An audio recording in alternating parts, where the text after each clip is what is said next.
اعوذ باللہ من الشیطان الرجیم، بسم اللہ الرحمن الرحیم۔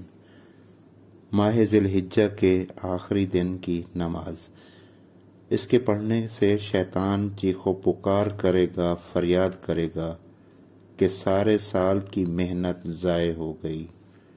شیطان کہے گا، وائے ہو مجھ پر، سب کچھ خراب کر دیا، میری محنت ضائع ہو گئی۔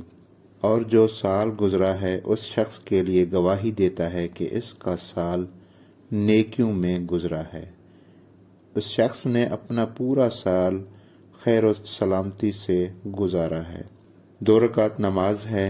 اس کا طریقہ یہ ہے کہ ہر رکعت میں سورہ حمد کے بعد 10 مرتبہ سورہ توحید اور 10 مرتبہ آیت الکرسی پڑھیں اور یہ دعا مانگیں۔ اس دعا کو آپ اسکرین پر بھی دیکھ سکتے ہیں۔ اس نماز اور دعا کے بعد جو دعا مانگیں خداوند متعال ضرور قبول فرمائے گا۔ اللہم صلی علی محمد و آل محمد وعجل فرجہم۔